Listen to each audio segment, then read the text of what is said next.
Hello and welcome to Just Ride Bikes. I'm David and this is the brand new Specialized Diverge version 4. Yes, that's right, new and improved. And in today's video, I'll tell you everything you need to know about the new bike, all the changes and improvements and refinements.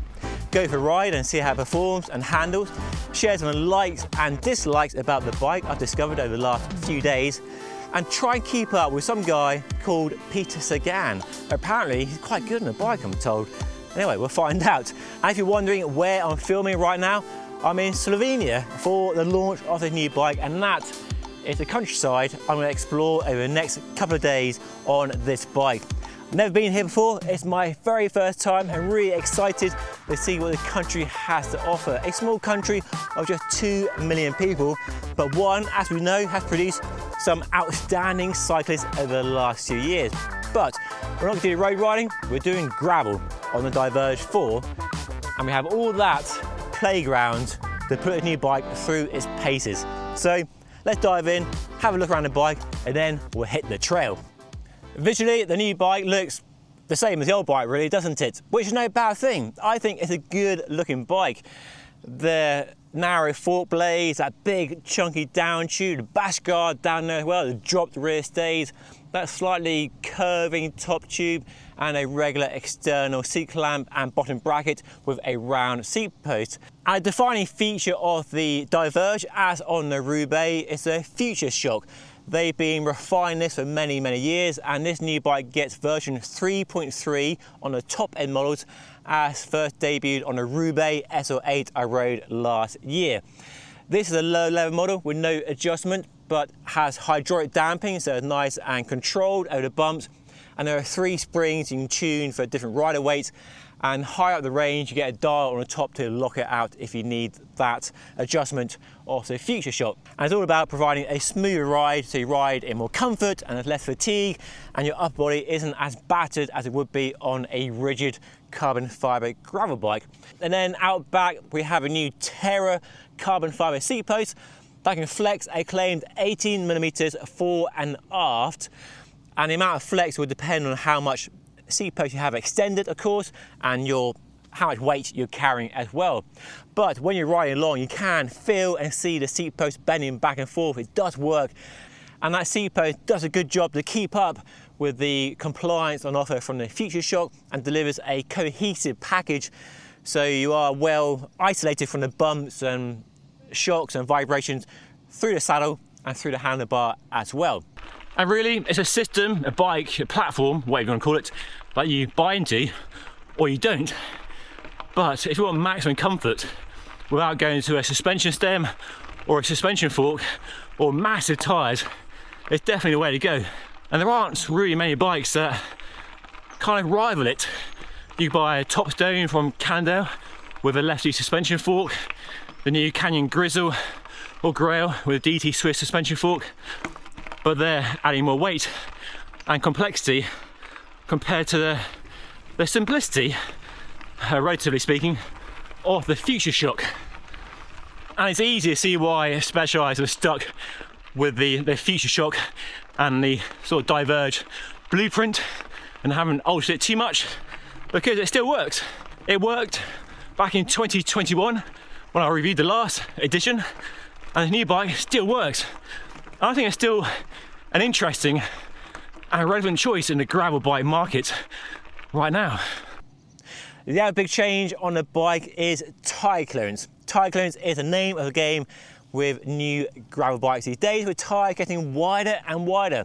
How wide is too wide? Well, we don't know yet, do we? We are getting to the limits, I think, of how wide a tyre can be on a gravel bike without it turning into a mountain bike. And that's probably somewhere around a 2.2 inch mountain bike tyre or sort of a 57mm gravel tyre. So the bike officially clears a 50mm tyre front and rear, the same as an MV Mog, which does sound a bit on the small side, but that is 50mm clearance with 8mm of clearance between the rubber and the frame.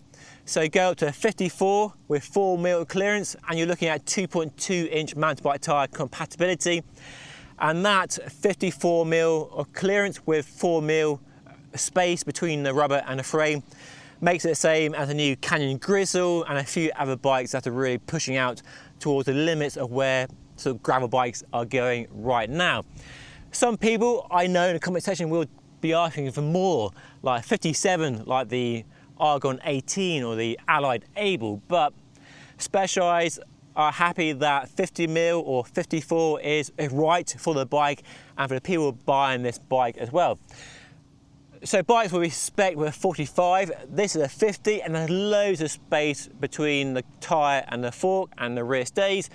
And there's a bike here with a 2.2-inch mountain bike tyre, and there's still loads of space. So a 2.2-inch mountain bike tyre on a 29er rim is probably as big as anybody wants to go right now on a gravel bike, I think.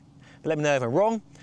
And a 50mm tyre is what I'm currently running back home on my MV Mog on the new Canyon Grizzle. So for me, a 50mm tyre feels about the right sort of sweet spot, that balance of weight and aerodynamics, cushioning and all the other factors you want from a tyre without really impacting the geometry and the handling of the bike too much. Other improvements include modified geometry, so a 1 degree slacker head angle, a longer fork trail, a lower bottom bracket height to account for bigger tyres, and a bit longer in the reach. The stack is still quite high due to future shock, and then more cargo mounts for more bottles. There are 3 mounts on a fork now compared to 2 before, top tube mounts, and the SWAT storage is now up to version 4 and has bigger capacity and a much smoother, flusher fitting door, and it works really well. Probably the best down tube storage on the market, full stop, in my opinion. Bash guard on a down tube, external threaded bottom bracket, and of course a UDH dropout for the latest SRAM group set as well. Right, to put the bike through its paces, I'm here in Slovenia on a press camp. Got a couple of days of riding on some lovely trails, definitely Euro gravel, so quite similar to what I ride at home. It ranges from single track in the woods, slippery, tricky double track, and then a wide open, fast, smooth gravel, and some road to link it all together. So perfect for testing a gravel bike and putting the new Diverge 4 through its paces. So I'm being dropped by a group, I'm going to try and catch back on.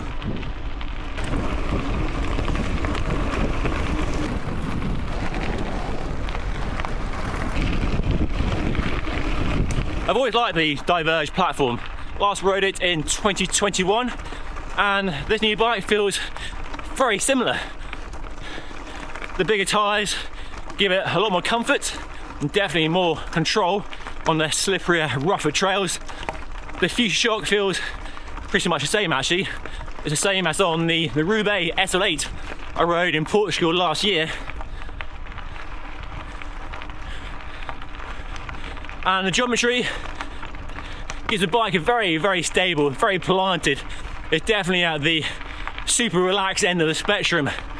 It's really easy going on the rough stuff. When you're pummeling down a trail at high speed, the bike is absolutely rock solid, stable and steady.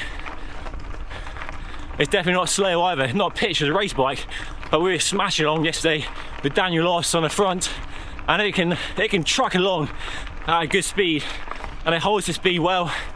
Not as fast as my MV Mog when really going flat out, of course, but the comfort is definitely a big factor of the Diverge. Got the future shock, works really well, definitely isolates all the impacts and vibrations coming through the handlebar much more than a rigid setup, and it feels more normal than a suspension stem. You don't really notice it working at all. And despite having this low level model with no lockout, I don't miss having that lockout even on the road, even when sprinting. It's not bobbing around.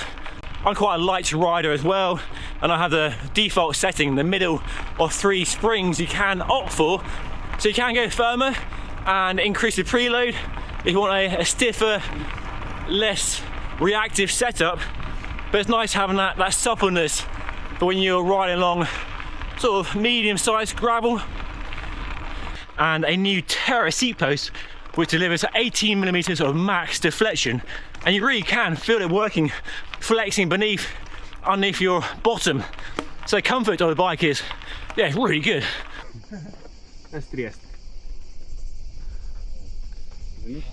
Now, let me share some likes and dislikes and start with the good stuff. I do like the down tube storage. It works extremely well.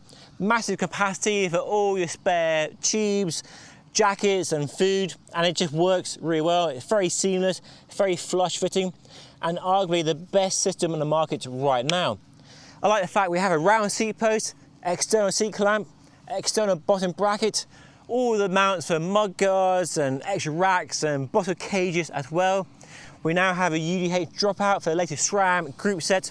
And I have to say, I've always liked the Future Shock. It works extremely well. It's not for everybody, I know that, but it does work better than a suspension stem. It feels more normal.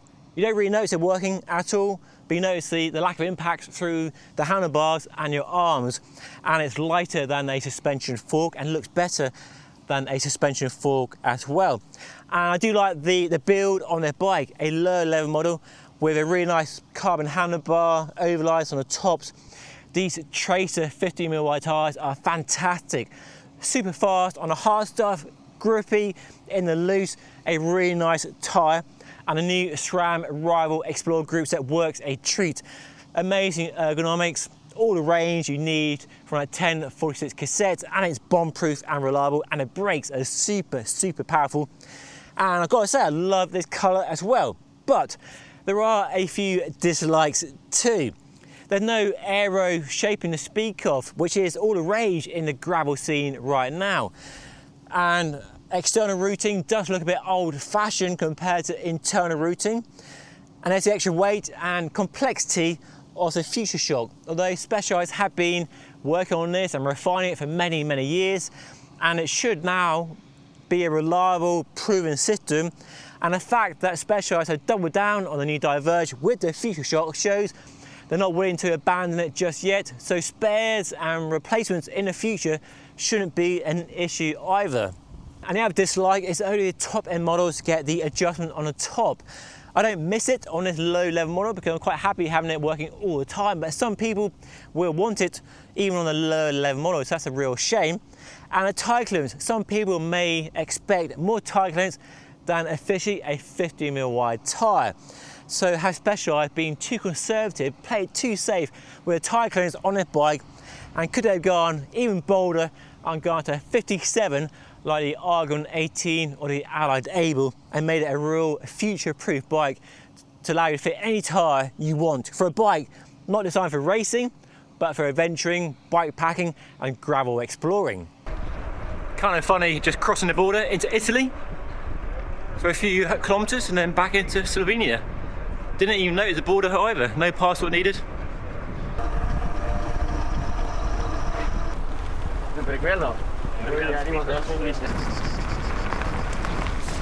The way the bike handles is similar to a Canyon Grizzle or Giant Revolt with that sort of higher stack, shorter reach setup.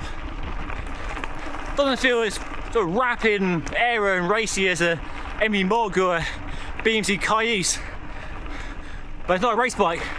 I mean, you can race it, totally can race it, but it doesn't have that sort of aero pedigree.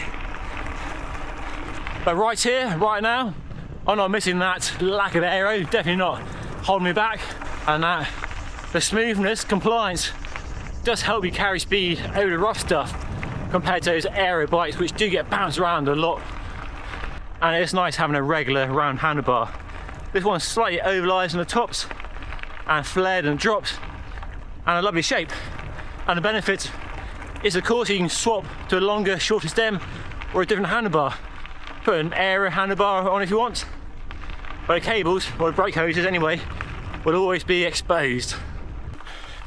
Really nice having the new SRAM Rival Explorer gearing, 40-tooth chainring, and that 1046 cassette on the back, spinning away in the lowest gear on this big climb up to the top of the mountain.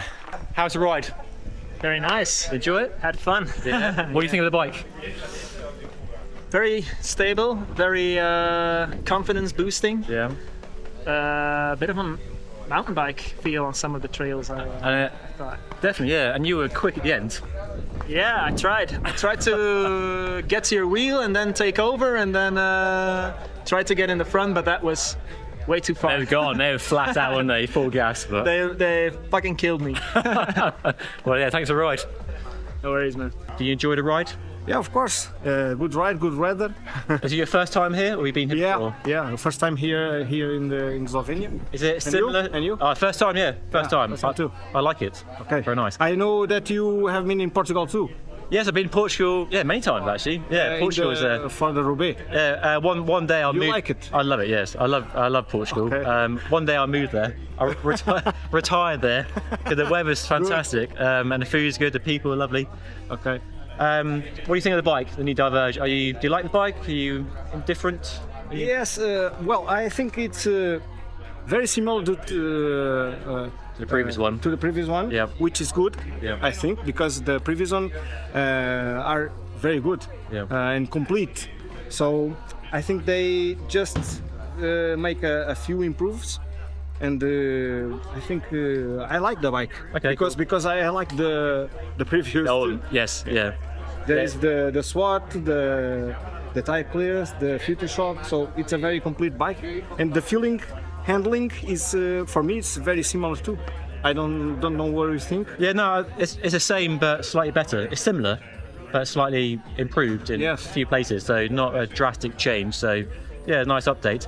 Is it the right bike for your local trails in Portugal? Is it a bike you choose for where you live, where you ride at home? Well, yes, that depends. I think the advantage of Specialized is that they have three types of gravel bikes. Yes. Okay. So in the last year, I make some Holsa events, and for the Holsa events and self-supported, it's the bike I choose. Okay. I think. Oh, Okay. really? Yeah. But if you want to go 100k or 150k, Yeah. like more gravel racing and the things more fast and simple, okay, I think the Croc is better. Okay? Yeah. But when we don't make a recon to the terrain, this is better because you don't know what you're gonna get, Yeah. and this bike get you more confidence for all. Okay. Yeah. I think. Cool. Well, thanks for sharing your insight into the bike. Thank you. And nice to ride with you today, and another day of riding tomorrow. I enjoy a lot. For me, I see your content, and I enjoy a lot to ride with you. Well, thank you. Thank you very much. Thank you.